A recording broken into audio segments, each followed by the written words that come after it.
Methane में हमारे पास था क्या, CH4 था ना भाई। तो कार्बन के लिए हमारे पास 1s2 2s2 2p2 में 2s का एक ऑर्बिटल था और 2p के तीन ऑर्बिटल थे। यहां दो इलेक्ट्रॉन था, यहां एक था और यहां एक था। हाइड्रोजन की बात नहीं करते, क्यों? क्योंकि हाइड्रोजन में तो एस एस ही था ना, 1s 1s 1s 1s सब में 1s था। यहां पे अलग अलग एनर्जी के दो ऑर्बिटल्स हैं, तो इंटरमिक्सिंग होगी किसमें? इंटरमिक्सिंग होगी कार्बन में। इंटरमिक्सिंग होगी कार्बन में। तो कार्बन की ये जो दो ऑर्बिटल हैं 2s और 2p, ये लगभग नियरली सेम एनर्जी के हैं। दोनों की एनर्जी अलग अलग है, नो डाउट कि दोनों की एनर्जी अलग अलग है, लेकिन लगभग तो सेम है ना, नियरली सेम है। यहां क्या लिखा हुआ है? सेम एनर्जी और नियरली सेम। तो इसका मतलब है नियरली सेम एनर्जी वाले ऑर्बिटल्स भी आपस में इंटरमिक्स कर सकते हैं। तो ये जितने भी ऑर्बिटल्स थे ये आपस में इंटरमिक्स किए और इंटरमिक्स करके नए ऑर्बिटल्स फॉर्म किए। अब देखो, एक s ऑर्बिटल था और एक दो तीन तीन p ऑर्बिटल्स थे। तो इन चारों ऑर्बिटल्स को जब आपस में मिक्स किया गया, तीन इसके और एक इसका, तो जो नए ऑर्बिटल बने वो क्या बने? चार नए ऑर्बिटल बन गए। हाइब्रिडाइजेशन के बाद क्या हुआ? आफ्टर हाइब्रिडाइजेशन, हाइब्रिडाइजेशन के बाद हुआ क्या कि साहब ये 2s और ये 2p मिलके चार नए ऑर्बिटल बना दिए। और हर एक ऑर्बिटल कैसा था? s और p, तीन इसके एक इसका। ये sp3 हुआ, ये भी sp3 हुआ, ये भी sp3 हुआ, ये भी sp3 हुआ। क्यों? क्योंकि p के तीन ऑर्बिटल थे, s का एक ऑर्बिटल था, तो p3 हो गया, s एक हो गया, sp3 sp3 sp3 sp3। ठीक, ये था कंसेप्ट हमारा हाइब्रिडाइजेशन का, जो कंसेप्ट हमारा VBT नहीं बता पाया।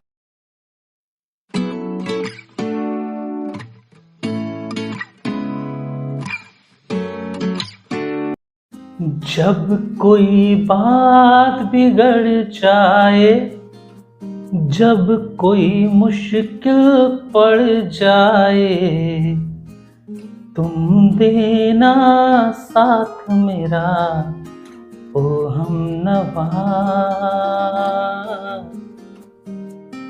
तुम देना साथ मेरा ओ हमनवा।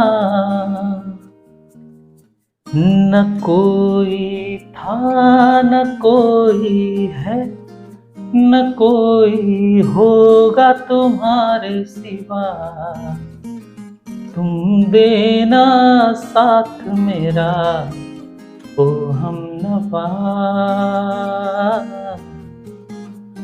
तुम देना साथ मेरा ओ हमनवा। हेलो बच्चों, क्या हाल चाल? बढ़िया एकदम। बेटा आज हम लोग करने जा रहे हैं हाइब्रिडाइजेशन, क्लास 11th केमिस्ट्री। तो हाइब्रिडाइजेशन पढ़ने से पहले ये जानो कि हाइब्रिडाइजेशन की जरूरत क्यों पड़ी, हाइब्रिडाइजेशन की बर्थ क्यों हुई, ऐसा क्या कारण था कि हाइब्रिडाइजेशन का इन्वेंशन करना पड़ा। इसके पहले हमारे पास वैलेंस बॉन्ड थ्योरी थी, उसके बावजूद भी वैलेंस बॉन्ड थ्योरी में क्या ऐसी कमियां थी, क्या ऐसी लिमिटेशंस थी जिनकी वजह से हमको हाइब्रिडाइजेशन को इन्वेंट करना पड़ा। ठीक है, तो पहला अपना जो टॉपिक आता है वो है बर्थ ऑफ हाइब्रिडाइजेशन। ठीक, तो देखो हाइब्रिडाइजेशन की नीड को समझने के लिए सबसे पहले हमें यह जानना पड़ेगा कि वैलेंस बॉन्ड थ्योरी कहां पे फेल हुई। ठीक, देखो वैलेंस बॉन्ड थ्योरी क्या कहती है कि जब दो ऑर्बिटल्स आपस में ओवरलैप करते हैं तो बॉन्ड बनता है। ठीक, उस बॉन्ड को हम कहते हैं कोवेलेंट बॉन्ड या वैलेंस बॉन्ड। तो अब देखो, मान लिया कि हमने मीथेन का एग्जांपल लिया। ठीक है, मीथेन का फॉर्मूला क्या होता है भाई? CH4। अगर इसका स्ट्रक्चर बनाने जाएं तो कार्बन सेंट्रल एटम होगा और ये चार हाइड्रोजन एटम को हमने इसके साथ जोड़ दिया। तो क्या ऐसा कुछ स्ट्रक्चर होगा मीथेन का? ठीक है, तो इनके बीच में ये जो बॉन्ड बना, ये बॉन्ड होगा कैसा? According to VBT valence bond theory के हिसाब से अगर हम कार्बन का इलेक्ट्रॉनिक कॉन्फ़िगरेशन लिखें तो कार्बन का एटॉमिक नंबर होता है 6 और कॉन्फ़िगरेशन क्या हो जाएगी? 1s2 2s2 2p2 और हाइड्रोजन का एटॉमिक नंबर 1, कॉन्फ़िगरेशन 1s1।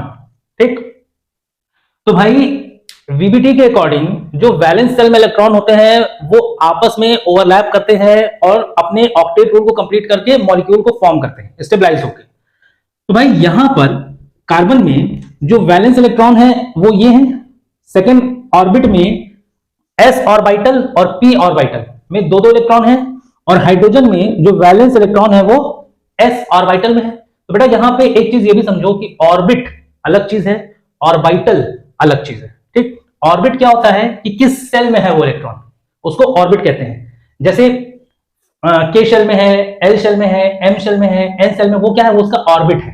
ठीक, अब अगर एल शेल में है या एम शेल में है तो वो एस ऑर्बिटल में है या पी ऑर्बिटल में है या डी ऑर्बिटल में है या एफ ऑर्बिटल में एंड सो ऑन। तो ये जो एस पी डी एफ है ये क्या है, ये ऑर्बिटल्स हैं, और के एल एम एन क्या है, शेल्स हैं, ऑर्बिट्स हैं। ठीक है, तो एक बार बताओ, अगर हम हाइड्रोजन की बात करें तो ये रहा हाइड्रोजन का एटम, ये हाइड्रोजन का एटम है, और इस हाइड्रोजन के एटम में, ये हाइड्रोजन का एटम है, इस हाइड्रोजन के एटम में इलेक्ट्रॉन कहां रिवॉल्व होगा, कहां पाया जाएगा, एक ही इलेक्ट्रॉन है, वो इलेक्ट्रॉन कहां पाया जाएगा। तो भाई इस हाइड्रोजन के चारों तरफ या तो एक्स एक्सिस में इलेक्ट्रॉन घूम सकता है, या तो वाई एक्सिस में इलेक्ट्रॉन घूम सकता है, या तो जेड एक्सिस में इलेक्ट्रॉन घूम सकता है। ठीक, इन्हीं तीन पॉसिबल डायमेंशंस में इलेक्ट्रॉन रिवॉल्व कर सकता है। ठीक है, तो इन तीनों ऑर्बिटल्स को, इन तीनों एक्सिस को अगर हमने जोड़ दिया, ठीक, तो ये बना आपका ऑर्बिटल। ऑर्बिटल होता क्या है, ऑर्बिटल वो प्लेस होता है जहां पर इलेक्ट्रॉन के मिलने की पॉसिबिलिटी सबसे ज्यादा होती है। ठीक है, ऑर्बिटल वो प्लेस है जिस प्लेस पर इलेक्ट्रॉन के मिलने की पॉसिबिलिटी सबसे ज्यादा होती है। तो हाइड्रोजन में एक ही इलेक्ट्रॉन है जो एक्स में घूम सकता है या वाई में घूम सकता है या जेड में। ये इलेक्ट्रॉन पर डिपेंड करता है, किसी को नहीं पता कि हाइड्रोजन का जो इलेक्ट्रॉन है वो एक्स एक्सिस में रिवॉल्व कर रहा है या वाई एक्सिस में रिवॉल्व कर रहा है या जेड एक्सिस में रिवॉल्व कर रहा है, ये कोई नहीं कह सकता। ठीक है, हाँ, लेकिन इन तीन में से किसी एक में वो रिवॉल्व कर रहा होगा। तो इन तीनों एक्सिस को जब हम मिलाएंगे तो कुछ एक स्फेरिकल शेप हमको मिलेगा। ये है एक स्फीयर, एक्चुअली बोर्ड पे आपको ये सर्कल नजर आ रहा होगा, लेकिन है क्या ये एक स्फीयर है जिसमें ये है आपका एक्स एक्सिस, ये है वाई एक्सिस और ये है जेड एक्सिस। तो बेटा एस ऑर्बिटल का शेप कैसा होता है, स्फेरिकल। स्फेरिकल, ये क्या है, एस ऑर्बिटल, ऑर्बिटल। ठीक, तो एस ऑर्बिटल स्फेरिकल होता है, पी ऑर्बिटल डम्बल्ड शेप होता है, डी ऑर्बिटल डबल डम्बल्ड होता है and F triple dumbbelled and so on. ठीक, तो ये एस ऑर्बिटल हो गया। पी ऑर्बिटल कैसा होगा, ये होता है डम्बल्ड शेप, ये है आपका पी ऑर्बिटल। ठीक, बहरहाल यहां ऑर्बिटल की शेप डिस्कस नहीं कर रहे हैं हम लोग यहां पर डिस्कस कर रहे हैं हाइब्रिडाइजेशन की जरूरत क्यों पड़ी। तो देखो ये तो एस और पी ऑर्बिटल हुआ ना भाई, इसका मतलब अगर हम मीथेन की बात करें, तो मीथेन में कार्बन के लिए जो वैलेंस इलेक्ट्रॉन है, ये क्या है, ये वैलेंस इलेक्ट्रॉन्स है, ये क्या है, वैलेंस इलेक्ट्रॉन हाइड्रोजन का। तो कार्बन में ये एक आपका 2s होगा और यहां कहीं आपके 2p ऑर्बिटल्स होंगे। ठीक, जिनमें 2s में 2 इलेक्ट्रॉन हैं और 2p में भी 2 इलेक्ट्रॉन है। ठीक, अच्छा, ये कार्बन के लिए है, किस स्टेट में है, ये ग्राउंड स्टेट में, ग्राउंड स्टेट। ठीक है, अब देखो कार्बन को अगर 4 हाइड्रोजन से बॉन्ड बनाना है तो इसका मतलब है कि कार्बन के पास 4 अनपेयर्ड इलेक्ट्रॉन होने चाहिए। भाई अनपेयर्ड इलेक्ट्रॉन ही तो पेयरिंग करते हैं ना, जिनको हम वैलेंस इलेक्ट्रॉन कहते हैं। तो इसका मतलब कार्बन के पास 4 वैलेंस इलेक्ट्रॉन होने चाहिए, लेकिन यहां पे तो कार्बन के पास सिर्फ 2 ही अनपेयर्ड इलेक्ट्रॉन है, मतलब 2 ही वैलेंस इलेक्ट्रॉन है। ये तो पेयर्ड है, ये क्यों बॉन्डिंग करेगा यार, ये तो ऑलरेडी पेयर्ड है ना। तो होता क्या है कि कार्बन जो है वो अपनी फर्स्ट एक्साइटेड स्टेट में, first excited state of carbon, carbon अपनी फर्स्ट एक्साइटेड स्टेट में जंप मारता है और होता क्या है, ये जो 2s का इलेक्ट्रॉन है ये जंप मार के यहां अपने हायर एनर्जी लेवल में चला जाता है। भाई 2s और 2p दोनों सेम ऑर्बिट के ही ऑर्बिटल्स हैं, लेकिन p वाला जो ऑर्बिटल है उसकी s वाले ऑर्बिटल से थोड़ी बहुत एनर्जी तो ज्यादा होगी ना। s से p की ज्यादा होती है, p से d की ज्यादा होती है, d से f की ज्यादा होती है एंड सो ऑन। तो अपने से थोड़ी सी ज्यादा ऑर्बिटल वाले एनर्जी वाले ऑर्बिटल में इलेक्ट्रॉन जंप मार जाएगा, इसको हम कहते हैं एक्साइटेड स्टेट। पहला इलेक्ट्रॉन जंप मारा इसलिए इसको हम कहते हैं फर्स्ट एक्साइटेड स्टेट, दूसरा इलेक्ट्रॉन जंप मारता तो सेकंड एक्साइटेड स्टेट। तो देखो फर्स्ट एक्साइटेड स्टेट में होगा क्या कि ये आपका 2s बन गया और ये यहां कहीं आपका 2p बन गया। अब ये वाला इलेक्ट्रॉन जंप मार के यहां आ गया तो यहां सिर्फ एक ही इलेक्ट्रॉन बचा, यहां एक ऑलरेडी था, यहां एक ऑलरेडी था, और ये वाला इलेक्ट्रॉन जंप मार के यहां आया तो यहां भी अब एक इलेक्ट्रॉन है। ठीक है, अब देखो यहीं पे अगर हम बात कर लें, कहाँ बनाए, चलो इस चीज को, चलो यहीं देखते हैं। हाइड्रोजन के लिए एक 1s इलेक्ट्रॉन यहां होगा, 1s, एक 1s यहां होगा, एक 1s यहां होगा, एक 1s यहां होगा। 4 हाइड्रोजन है ना, तो 4 1s 1s 1s 1s, हर एक हाइड्रोजन के लिए 1s 1s 1s होगा। हाइड्रोजन का एक इलेक्ट्रॉन यहां, एक इलेक्ट्रॉन यहां, एक इलेक्ट्रॉन यहां, एक इलेक्ट्रॉन यहां। ये बोर्ड दिख रहा है यहां तक? एक मिनट।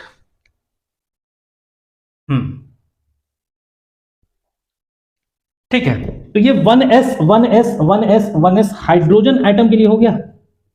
अब होगा क्या, इसने इसके साथ पेयरिंग कर ली, इसने इसके साथ पेयरिंग कर ली, इसने इसके साथ पेयरिंग कर ली, इसने इसके साथ पेयरिंग कर ली, तो हाइड्रोजन और कार्बन का एस एस ऑर्बिटल मिला, तो ये क्या बना, एस एस बॉन्ड बना। इसका एस और इसका पी मिला, तो ये एस पी, इसका एस इसका पी, एस पी, इसका एस इसका पी, तो एस पी, ये बॉन्ड बना। इसका मतलब according to VBT, valence bond theory के अकॉर्डिंग, जो मीथेन है उसमें कोई 3 बॉन्ड जो हैं वो sp sp sp नेचर के होंगे, और कोई एक बॉन्ड s s नेचर का होगा। मतलब कि कोई 3 बॉन्ड सेम बॉन्ड लेंथ के होंगे, सेम बॉन्ड एनर्जी के होंगे, और कोई एक बॉन्ड अलग बॉन्ड लेंथ का होगा, अलग बॉन्ड एनर्जी का होगा। क्यों? क्योंकि मान लिया ये कार्बन का s ऑर्बिटल था जो कि हाइड्रोजन के s ऑर्बिटल के साथ ओवरलैप किया, ये कार्बन का p ऑर्बिटल था हाइड्रोजन के s ऑर्बिटल के साथ, ये p ऑर्बिटल s के साथ, ये p ऑर्बिटल s के साथ, तो sp sp sp ये 3 बॉन्ड सेम बॉन्ड लेंथ के होंगे, सेम बॉन्ड एनर्जी के होंगे, सारा सब कुछ सेम होगा इन 3 बॉन्डों का, और इस एक बॉन्ड की जो बॉन्ड लेंथ है, बॉन्ड एनर्जी है, वो अलग होगी। ऐसा एक्सपेक्टेड था according to VBT, valence bond theory, लेकिन ऐसा हुआ नहीं, ऐसा हुआ नहीं। एक्सपेरिमेंटली जब देखा गया, जब एक्सपेरिमेंट किया गया, तो देखा गया कि ये जो चारों बॉन्ड हैं वो सेम बॉन्ड लेंथ के थे, सेम बॉन्ड एनर्जी के थे, और चारों बॉन्ड का जो ओरिएंटेशन था वो भी सेम था। इसका मतलब all 4 bonds are of same bond length and bond energy, even though इनमें, इन चारों बॉन्डों में जो ऑर्बिटल्स की ओवरलैपिंग थी वो भी सेम थी। Overlapping of orbitals also, overlapping of orbitals are same in all 4 bonds.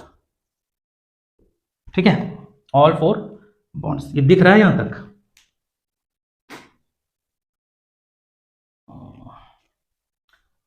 चलो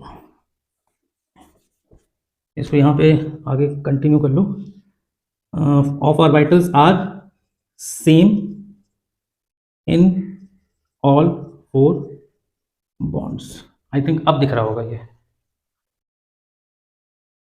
ठीक है, चलो, तो ये बॉन्ड यहां समझ में आ गया कि ये जो चारों बॉन्ड थे प्रैक्टिकली सबकी ओवरलैपिंग भी सेम थी, बॉन्ड एनर्जी भी सेम थी, बॉन्ड लेंथ भी सेम थी। ओवरलैपिंग बोले तो यहाँ पे s और p ओवरलैपिंग है, sp sp sp, और यहाँ ss, 3 की ओवरलैपिंग सेम है, एक की ओवरलैपिंग अलग है, लेकिन प्रैक्टिकली देखा गया तो सारे ऑर्बिटल सेम ओवरलैप कर रहे थे। तो ये चीज एक्सप्लेन करने में वीबीटी फेल हो गया, और यहीं पे बर्थ होता है हाइब्रिडाइजेशन का। यही कारण है कि हाइब्रिडाइजेशन को इन्वेंट करना पड़ा।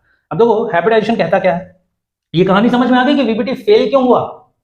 वीबीटी इस चीज को एक्सप्लेन नहीं कर पाया कि यार चारों बॉन्ड एक जैसे कैसे हो गए, बॉन्ड एनर्जी भी सेम है, बॉन्ड लेंथ भी सेम है, और ओवरलैपिंग ऑफ ऑर्बिटल भी सेम है, ये कैसे हो गया। वीबीटी के according 3 bond sp sp sp होने चाहिए, एक बॉन्ड ss होना चाहिए, लेकिन ऐसा हुआ नहीं। ठीक, तो यहां पे तुम्हारा वीबीटी का लिमिटेशन खत्म होता है। अब हम लोग शुरू करने जा रहे हैं बर्थ ऑफ हाइब्रिडाइजेशन, हाइब्रिडाइजेशन की बर्थ क्यों हुई। चल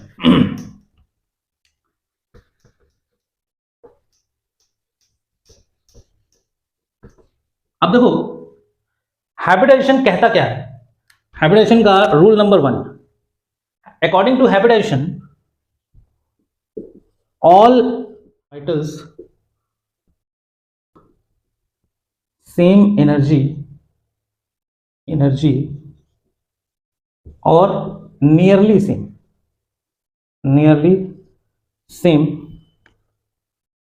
energy will intermix with each other and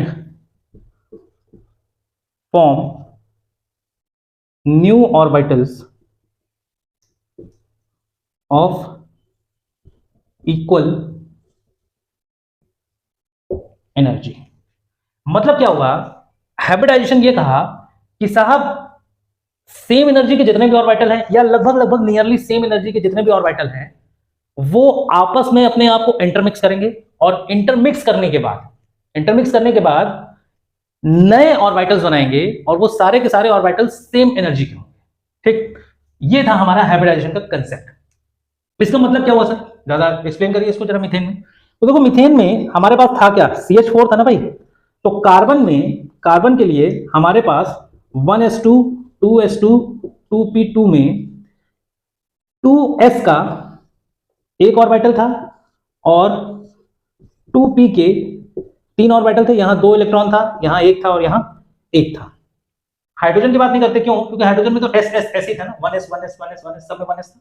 यहां पे अलग अलग एनर्जी के 2 ऑर्बिटल्स हैं, तो इंटरमिक्सिंग होगी किसमें? इंटरमिक्सिंग होगी कार्बन में। तो कार्बन की ये जो 2 ऑर्बिटल हैं 2s और 2p, ये लगभग नियरली सेम एनर्जी के ही हैं। दोनों की एनर्जी अलग अलग है, नो डाउट कि दोनों की एनर्जी अलग अलग है, लेकिन लगभग तो सेम है ना, नियरली सेम है। यहां क्या लिखा हुआ है? सेम एनर्जी और नियरली सेम। तो इसका मतलब है नियरली सेम एनर्जी वाले ऑर्बिटल्स भी आपस में इंटरमिक्स कर सकते हैं। तो ये जितने भी ऑर्बिटल्स थे ये आपस में इंटरमिक्स किए और इंटरमिक्स करके नए ऑर्बिटल्स फॉर्म किए। अब देखो, एक s ऑर्बिटल था और 1 2 3 p ऑर्बिटल्स थे। तो इन चारों ऑर्बिटल्स को जब आपस में मिक्स किया गया, 3 इसके और 1 इसका, तो जो नए ऑर्बिटल बने वो क्या बने? 4 नए ऑर्बिटल बन गए। हाइब्रिडाइजेशन के बाद क्या हुआ? आफ्टर हाइब्रिडाइजेशन के बाद हुआ क्या कि साहब ये 2s और ये 2p मिलके 4 नए ऑर्बिटल बना दिए। और हर एक ऑर्बिटल कैसा था? s और p, 3 इसके 1 इसका। ये sp3 हुआ, ये भी sp3 हुआ, ये भी sp3 हुआ, ये भी sp3 हुआ। क्यों?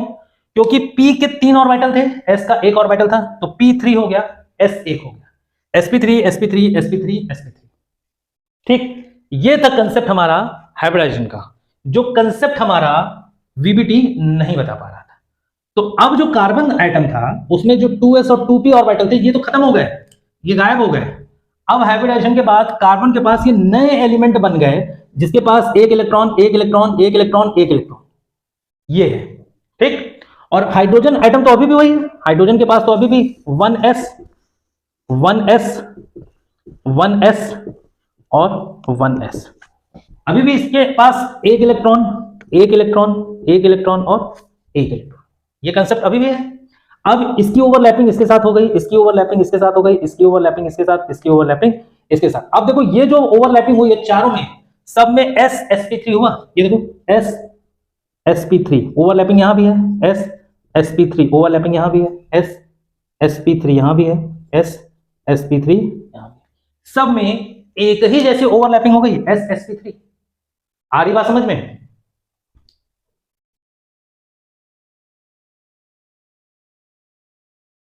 ठीक है, तो इस तरीके से जो एक्सपेरिमेंटली देखा गया कि चारों बॉन्ड एक जैसे थे, सबकी ओवरलैपिंग भी एक थी, बॉन्ड एनर्जी भी एक थी, बॉन्ड लेंथ भी एक थी, तो वो इस तरीके से हुआ। ठीक है, अब अगर इसका स्ट्रक्चर हम बनाने जाएं तो देखो इसका मतलब है कि जो मीथेन है, मीथेन का जो हाइब्रिडाइजेशन बना वो कितना बना? sp3। ठीक है, तो जो मीथेन हम लोग बनाते हैं ऐसे, ये एक्चुअली गलत है बेटा, स्क्वायर प्लेनर में होता। sp3 का एक स्पेसिफिक ज्योमेट्री होता है। तो हाइब्रिडाइजेशन 2 चीजें बताता है। क्या? एक तो ये बताता है कि कौन से ऑर्बिटल इंटरमिक्स हुए, कैसे इंटरमिक्स हुए। दूसरा, वो उस मॉलिक्यूल की ज्योमेट्री बताता है। ठीक है, तो जब ये डिसाइड हो गया कि मीथेन में हाइब्रिडाइजेशन sp3 है, तो हाइब्रिडाइजेशन ने ये बताया है कि साहब अगर इसका हाइब्रिडाइजेशन sp3 है तो सर इसका जो ज्योमेट्री होगा वो टेट्राहेड्रल होगा, टेट्राहेड्रल, ये इसकी ज्योमेट्री होगी। ठीक है, ज्योमेट्री बोले तो स्पेस में ये मॉलिक्यूल कैसा दिखेगा, स्पेस में इसके जो एटम है वो अपने आप को कैसे अरेंज करेंगे, 4 हाइड्रोजन कार्बन के साथ कैसे अरेंज होगा स्पेस में, वो कहलाता है ज्योमेट्री। तो इसकी ज्योमेट्री टेट्राहेड्रल होगी। टेट्राहेड्रल बोले तो टेट्रा मतलब 4, हेड्रल मतलब हेड, फेस। तो ऐसा मॉलिक्यूल जिसके 4 फेस हो उसको हम क्या कहते हैं, टेट्राहेड्रल।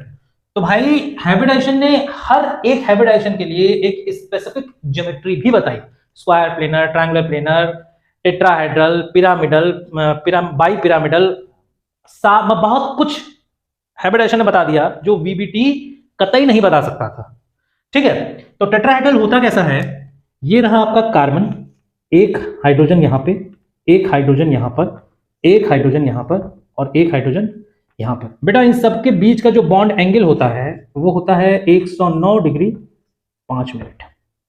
ये बॉन्ड एंगल है, क्या है ये, बॉन्ड एंगल। ये भी बता दिया हाइब्रिडाइजेशन ने, हर एक स्पेसिफिक ज्योमेट्री के लिए एक स्पेसिफिक बॉन्ड एंगल भी हाइब्रिडाइजेशन ने बताया।